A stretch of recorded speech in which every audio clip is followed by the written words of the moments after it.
नमस्कार विद्यार्थी मित्रांनो, स्वागत आहे तुमचं आपल्या गजब मराठी स्टडी या यूट्यूब चॅनलमध्ये.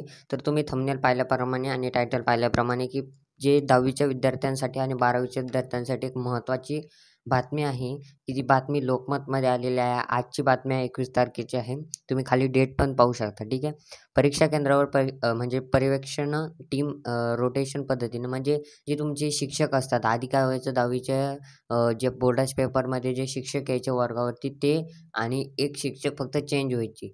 तर असे 2च राहायचे. पण आता रोटेशन पद्धत चालू केलेली आहे त्यांनी, म्हणजे वेगवेगळे शिक्षक येणार आहेत. पहा, अधिकृत सूचना नाही, शिक्षक संघटनाचा विरोध. पहा, या ठिकाणं राज्य मंडळातर्फे मार्फत 10वी-12वीच्या परीक्षेतील गैरप्रकार रोखण्यासाठी शिक्षण मंडळाकडून विविध उपाययोजना केल्या जात आहेत. रोखण्यासाठी माहिती आहे कॅमेरे लावून विविध उपाययोजना केल्या जात आहेत, चालू आहेत, ठीक आहे. त्याचबरोबर 10वी-12वीच्या परीक्षेसाठी केंद्र संचालक परीक्षकांपासून जे शिपायांपर्यंत जे आहे सर्वांचे परीक्षा केंद्राचे अदलाबदल करण्याचे निर्णय घेण्यात येणार आहेत. म्हणजे ते सर्व या सेंटरवरून त्या सेंटरवर त्यांचे रोटेशन चालू राहणार आहे, ठीक आहे. यावर्षी मार्च 2025 अशा पद्धतीने परीक्षा होणार आहेत असे विभागीय मंडळाकडून सांगण्यात आले आहे. मात्र मुंबईमधील शिक्षक संघटनाने याला विरोध केला आहे. का विरोध केला आहे? तर याबाबतचे निवेदन मंडळाला दिले आहे. त्यांनी निवेदन देखील दिले आहे. कॉपीला आळा घालण्यासाठी हे जे बरोबर करत आहे बोर्ड, केंद्राच्या अदलाबदलीसाठी जे शिक्षण अधिकारीकडून हे नियोजन सुरू करण्यात आले आहे.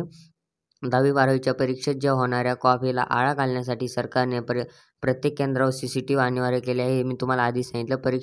परीक्षेच्या काळात जे आहे संवेदनशील केंद्रावर करडी नजर ठेवली जाते, ठीक आहे. मात्र जी आहे गैरप्रकार यातूनही गैरप्रकार झालेला समोर आल्याचे यावर्षीपासून बोर्ड आणि परीक्षा केंद्रावरील जे केंद्र संचालक आहे, पर्यवेक्षक आहे आणि शिपायाची नियुक्तीसुद्धा अन्य शाळा विद्यालयात केंद्रावर करण्याचा निर्णय घेतला आहे. मागच्या वर्षी कसं झालं तर काही विद्यालयांची मुलं दुसऱ्या शाळेत गेलते, पण ह्यावेळेस शिक्षक लोक पण जाणार आहे, ठीक आहे. त्यांचं रोटेशन होणार आहे, ठीक आहे.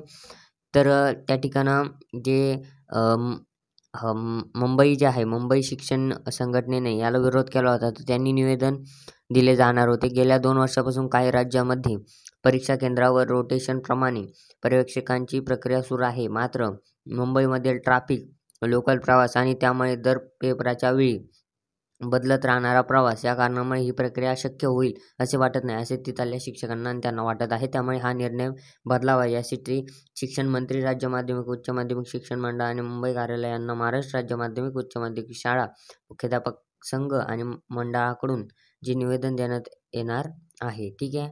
तर अशी काही बातमी होती. तर ह्या बातमीतून तुम्हाला फक्त सांगायचं एवढंच आहे की तुमचे जे शिक्षक लोक आहेत तुमच्या शाळेतले, त्यांचं रोटेशन होणार आहे. म्हणजे ते दुसऱ्या शाळेत जातील, शिपाई देखील जातील. त्यामुळे यावेळेस कॉपी होणार नाही, 1% सुद्धा कॉपी होणार नाही. CCTV राहणार आहेत. सगळं या ठिकाणं कॉपीमुक्त होणार आहे.